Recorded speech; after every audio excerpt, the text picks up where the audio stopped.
সংসারটাকে ভালোবেসে অনেক ধৈর্য ধরে অক্লান্ত পরিশ্রমের মাধ্যমে সংসারে একটুখানি সুখের মুখ দেখা যায়। জয় শ্রীকৃষ্ণ, রাধে রাধে। শুভ সকাল বন্ধুরা, কেমন আছো তোমরা সবাই? আশা করছি তোমরা সবাই খুব ভালো আছো, সুস্থ আছো। আমরাও আছি মোটামুটি ভালোই।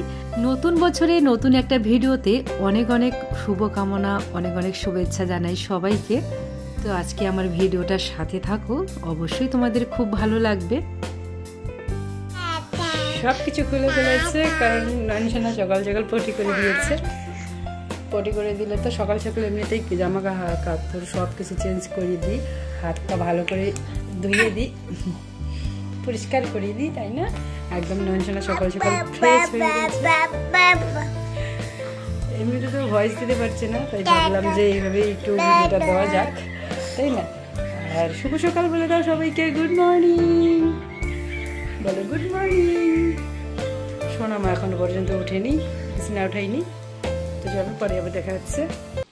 আজকে তোমাদের সাথে সেই বাসি কাজ শেয়ার করলাম না, কারণ আমার নয়নসোনা খুব তাড়াতাড়ি উঠে পড়েছে। আর ও ঘুম থেকে উঠলেই তো ওই যে পটি করবে, তারপরে খিদে পাবে। যদিও বা ফিডিং করে সকালে, তাও ওই 1-1.5 ঘন্টার মতো থাকে আর কি, ততক্ষণে আমার বাসি কাজ সব কিছু শেষ হয়ে যায়। তো আজকে তোমাদের সাথে সেই বাসি কাজগুলো শেয়ার করলাম না, কারণ প্রতিদিন একই কাজ কর্ম কী আর দেখাবো বলো। তো বাসি কাজ কিন্তু একদমই হয়ে গেছে। তারপর নয়নসোনা আবার পটি করেছিল, নয়নসোনাকে একদম মানে ফ্রেশ করে দিয়েছি, জামা কাপড় সব কিছু ছাড়িয়ে দিয়েছি, ভালো করে মুছিয়ে দিয়েছিলাম। তারপরে রান্নাঘরে চলে এসেছি। রান্নাঘরে নয়নসোনার জন্য খাবার বানানোর জন্য এসেছি। তো নয়নসোনার জন্য তো ওই যে সকালে আমি হোমমেড সেরিল্যাক্স আমি যে নিজেই হাতে বানিয়েছিলাম বাড়িতে, সেটাই খাওয়াই। আর আজকে সোনামাকে খাওয়াবো সুজি। তো সোনামার সুজিটা ওখানে দুধ দিয়ে জাল দিচ্ছি।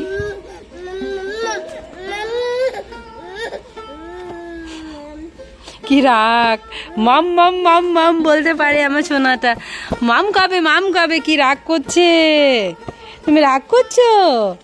তোমাকে দেব না। এই দেখো একজনকে খাওয়ানো হলো,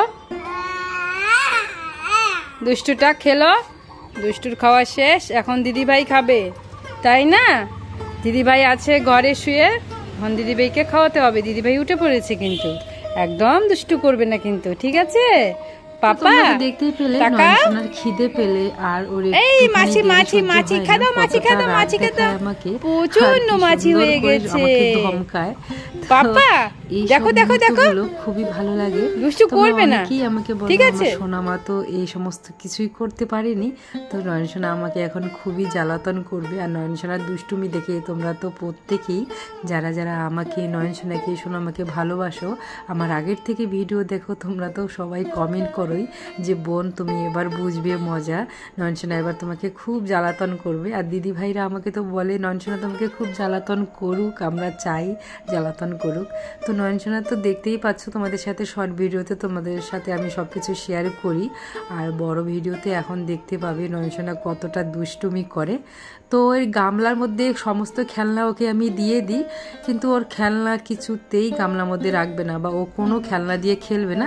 গামলাটা সাথে সাথে উল্টে দিয়েই একদম গামলা দিয়ে খেলবে, আর খেলনাগুলো সব ছড়িয়ে ছিটে ঢিলে ফেলে দিবে। তো দেখো কত কিছু আছে ওর খেলনা, কিন্তু একটাও কিন্তু ও খেলবে না। কোথায় পাউডার, কোথায় একটা বোতল, কোথায় গামলা, এসব নিয়ে খেলার চেষ্টা করে। তো এসবই খুব ভালোবাসে। তো মাঝে মাঝে না আমি ভাবি যে কিসের জন্য পয়সা খরচা করে আমি ওর জন্য খেলনা কিনি, আর ও যদি গামলা বোতল এসবই ভালোবাসে। তো যাই হোক, বাচ্চারা যেটা ভালোবাসবে সেটা দিয়ে তো খেলবে, তাই না? সেটাতে আপত্তি জানিয়ে কোনো লাভ নেই। নয়নসোনাকে গামলাতে বসিয়ে দিলাম, কারণ তোমরা দেখতেই পাচ্ছ যে কতটা দুষ্টুমি করছে, একবার এদিকে ছুটছে, একবার ওইদিকে ছুটছে। আর এখন বিছানাটা গোছগাছ একটু করে নিচ্ছি। সোনামাকে খাওয়াতে হবে, সোনামাকে ব্রাশ করাতে হবে, অনেক কাজ আছে সোনামাকে খাওয়ানোর আগে, তাই আর কি বিছানাটাও একটু গোছগাছ করে নিচ্ছি। আমার ঘরে এমনিতেই কাপড় চোপড় অনেক বেশি। সোনামার যে হিসুপটির কাপড় চোপড়, এই এত কিছু কাপড় চোপড়ের মধ্যেও না নিজের জামা কাপড় তো আছে, আর আমাদের রুমটা সেরকম একটা বড় নয়, তো এই জামা কাপড় এলোমেলো হয়ে থাকে বেশিরভাগ সময়। আমি তো সময়ই পাই না সেসব গোছগাছ করার, তো যখন সময় পাই তখন করি। কিন্তু এখন নয়নসোনা হয়েছে, এখন একদমই সময় পাই না। তাই একটু যখন যেটা মনে পড়ে তখন সেটা করে ফেলি সাথে সাথে। আর একটু গোছ গাছ না থাকলে একদমই কিন্তু ভালো লাগে না। আর তেমন একটা গোছ গাছ কিন্তু থাকে না, কারণ প্রচুর ন্যাকড়া, প্রচুর কাপড় চোপড় লাগে। তো এত কাপড় চোপড় কখন গোছ গাছ করবো, কখন বাইরের কাজ করব, সংসারে কাজ করব, নয়নসোনাকে দেখবো, এই করতে করতে না মাঝে মাঝে কাপড় চোপড়গুলো একদমই গোছ গাছ করা হয় না। নয়নসোনা ঘুমোবে, একা একাই ঘুমোচ্ছে। হ্যাঁ হ্যাঁ হ্যাঁ হ্যাঁ হ্যাঁ।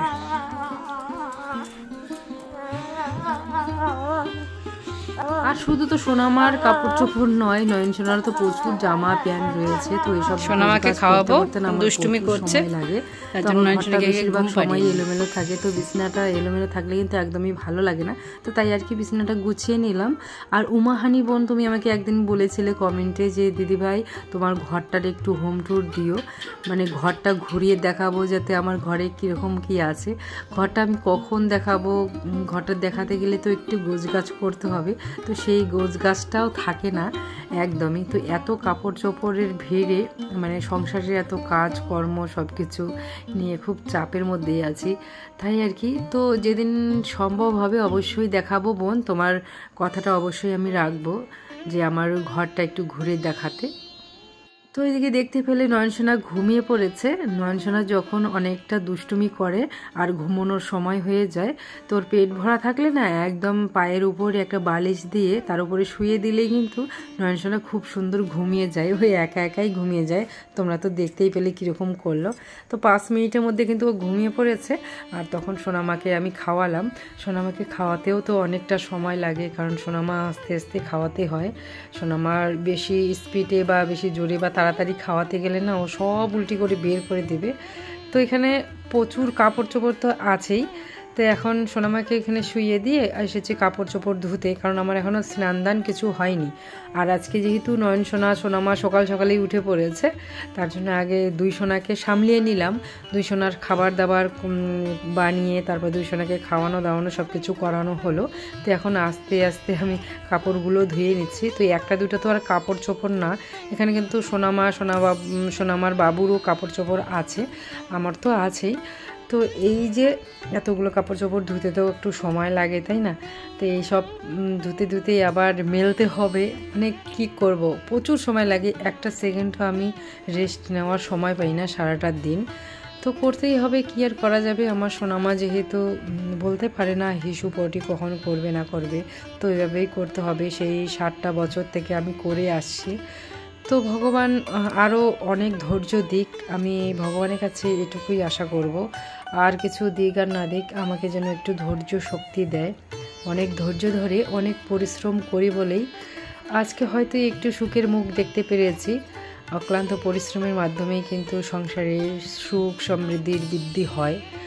তো যাই হোক, এসব মাথায় রেখেই আর সন্তান সংসার, স্বামী সংসার, সন্তান যেহেতু আছে, কাজ তো করতেই হবে। সংসার করলে কাজকর্ম করতেই হবে, কাজকর্ম না করলে কে বা করবে। তোমরা অনেকেই আমাকে বলো যে একটা কাজের লোক নাও।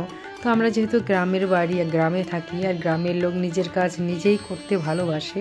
এখন যদি আমি একটা কাজের লোক রাখি, সেই সামর্থ্যটা তো রাখবে, তাই না?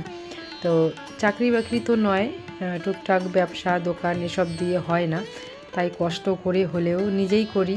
প্রচুর কষ্ট হয় জানি, তোমরাও দেখো যে আমাকে বলো তোমরা যে তোমার খুব পরিশ্রম হয়। তো পরিশ্রম হলেও তো করতে হবে, করার কিছু নেই। ভগবান আমার কপালে এইটুকুই লিখেছে যে এরকম করতে হবে, তাই আর কি সেটাই মেনে নিয়েছি। তো যাই হোক, কাপড় চোপড় কিন্তু ধুয়ে এদিকে কলের ওপরে রেখে দিয়েছি, এখানে জল ঝরতে থাকবে। আর এতগুলো কাপড় চিপে চিপে তোলার কিন্তু প্রচুর সময় লাগে। তো আমি কাপড় ধুয়ে কিন্তু কলের উপরে এরকম করে রেখে দিই, আস্তে আস্তে জল ঝরে দেয়। মানে 10-15 মিনিট বা 20 মিনিট রাখলে কিন্তু জল ঝরে যায়। আর এই যে পাকাটা কয়েকদিন পর পর না একটু শ্যাওলা ধরে, তো তাড়াতাড়ি মানে কিছুদিন পর পরই যদি এরকম করে ঘষা যায় তাহলে কিন্তু অত সহজে মানে শ্যাওলা ধরে না। আর যখন অতিরিক্ত বেশি শ্যাওলা ধরে তখন তো ব্লিচিং পাউডার দিতেই হয়। আর পাকার মধ্যে কিন্তু অতিরিক্ত ব্লিচিং পাউডার দেওয়া যায় না, কারণ পাকা নষ্ট হয়ে যায় নাকি খুব তাড়াতাড়ি।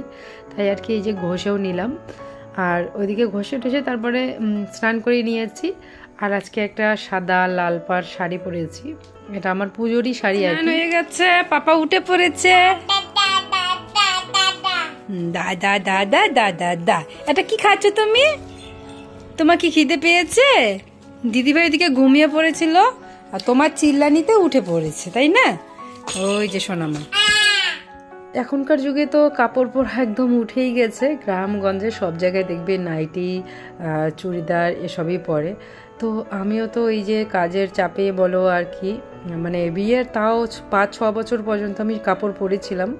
তো যখনই আস্তে আস্তে মানে বিয়ের অনেক দিন হচ্ছে, তো এদিকে সবাই নাইটি পরে, তো আমিও পরি।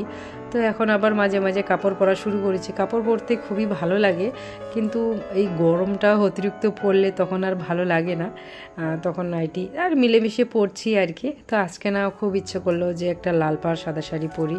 তো পুজোর শাড়ি, পুজোর সাজ খুবই ভালো লাগে। তো আমার এই যে ছোট্ট বাগানে ছোট ছোট গাছে ছোট ছোট ফুল ফুটেছে। তো প্রত্যেকটা গাছেই কিন্তু একটা দুটো করে ফুল ফুটেছে, অপরাজিতা ফুল। এগুলো কিন্তু আমি চারপাশে লাগিয়ে দিয়েছিলাম। আর অপরাজিতা ফুল তো আমি শুধুমাত্র মহাদেব বাবাকেই দিই, আর দুজনকেই স্নান করিয়ে দিচ্ছি এখানে। মহাদেব বাবাকেও স্নান করিয়ে দিচ্ছি, আর এদিকে আমার গোপুসোনাকেও স্নান করিয়ে দিচ্ছি, কারণ দুপুরবেলা তো প্রায় হয়েই গেছে, 12টা 12:30 বেজে গেছে। তো দুপুর হয়ে গেছে, তাই আর কি স্নান করিয়ে দিচ্ছে। আর এটা হচ্ছে সোমবারের ব্লগ, আর যেহেতু আমি একদিন পরপর ব্লগ দিচ্ছি আর ভিডিও এডিট করার অভাবে, আর নেট প্যাকেরও একটু সমস্যা আছে, 1.5 GB নেট প্যাকের মধ্যে কি আর করব বলো, তাই এইভাবেই দিচ্ছি আর কি একদিন পর পর। তো যখন সম্ভব হবে, যদি প্রতিদিন দিতে পারি তো দেব। তো এদিকে দেখো আমার গোপুসোনাকে কিন্তু স্নান দান করিয়ে দিয়েছি। গোপুসোনাকে এখন মালা সব কিছু পরিয়ে দিচ্ছি। তো আমার গোপুসোনাকে কেমন লাগছে তোমাদের অবশ্যই একটা কমেন্ট করে যেও। আর কিছু বলতে হবে না, গোপুসোনাকে দেখে আমার নিজেরই নজর লাগছে। সংসারের প্রত্যেকটা খুঁটিনাটি কাজের সাথে আমি কখনোই কম্প্রোমাইজ করি না। যেইটুকুই করি, যেটাই করি না কেন, একদম নিখুঁতভাবে করার চেষ্টা করি। এই পুজো বলো আর যে কোনো কাজই বলো না কেন, নিখুঁতভাবে না করলে নিজেরই যেন কীরকম মনটা খুঁতখুত লাগে। এই জন্য কিন্তু সোনামার বাবু আমাকে বলে ছুচি ভাই, আমি নাকি ছচি ভাই। তো যাই হোক, নিজের মন শান্তি করে যে কাজটা করব, মনের থেকেই শান্তি হয়। আর মন শান্তি না হলে সেই কাজটা করেও কোনো কিন্তু লাভ নেই।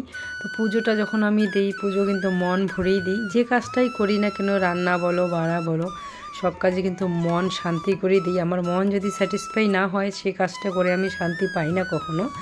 আমার আগের ভিডিওতে সুস্মিতা দিদি ভাই, শেফালি দিদি ভাই, শিল্পী বুনু, রেহানা দিদি ভাই, মৌসুমি দিদি ভাই, উমাহানি বোন, তারপরে পিঙ্কি দিদি ভাই কমেন্ট করেছিল।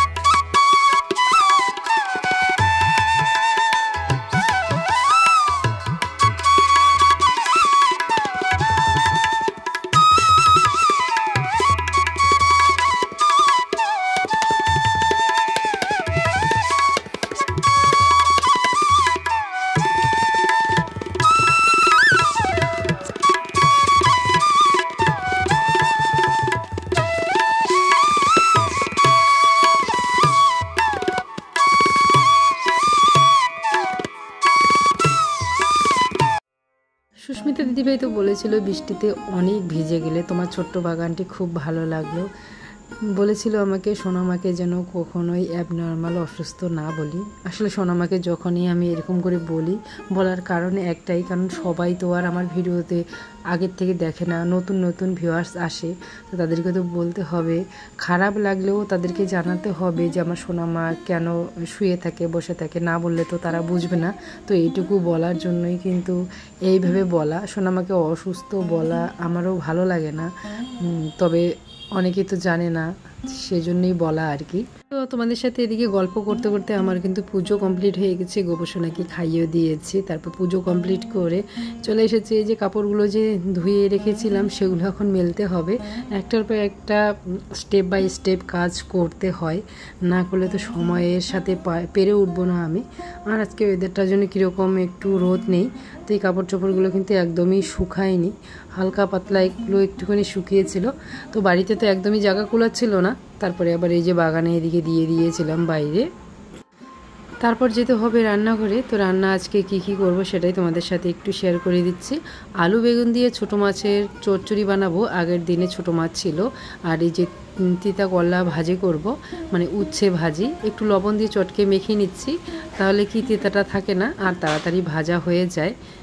আর রান্না করব ডাল, আর করব আমের টক। মানে আগের দিন তো আম ডাল খেয়েছিলাম, তো সেখান থেকে 2টো আম বেঁচেছিল, তো সেটা থেকেই টক রান্না করব। আর আগের দিনের ছোটো মাছ বেঁচেছিল, সেই মাছ দিয়েই আলু বেগুন দিয়ে চচ্চড়ি বানাবো। এই হচ্ছে আজকে রান্না বাড়া।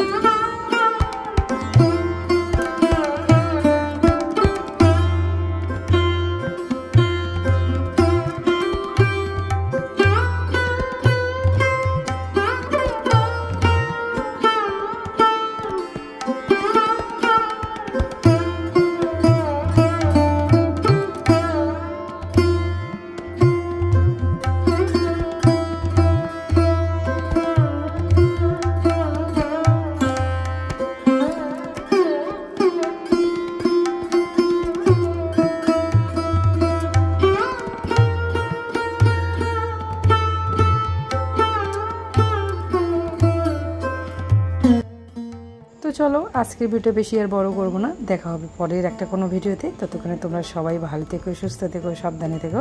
আর আমার 2 সোনার জন্য একটু প্রার্থনা করো। আমিও তোমাদের সবার জন্য প্রার্থনা করি আমার গোপু সোনার কাছে। সবাই ভালো থেকো, সুস্থ থেকো, সাবধানে থেকো। হরে কৃষ্ণ, হরি বল।